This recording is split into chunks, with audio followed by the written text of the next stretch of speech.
மாட்டுப் பொங்கல் கொண்டாடுவதன் காரணம் என்ன தெரியுமா? எத்தனையோ உயிரினங்கள் இருக்க உழவு தொழிலுக்கு மாடுகள் தான் உதவுகிறது.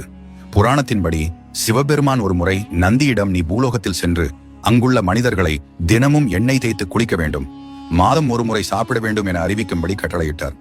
கவனக்குறைவுடன் அதை கேட்ட நந்தி, அனைவரும் தினமும் சாப்பிட வேண்டும், மாதம் ஒரு முறை எண்ணெய் குளியல் செய்ய வேண்டும் என அறிவித்தார். இந்த தவறினால் கோபம் கொண்ட சிவபெருமான் நந்தியை பார்த்து, உணவை தயாரிக்க என்றென்றும் நீ பாடுபடுவாய் என சாபமிட்டார்.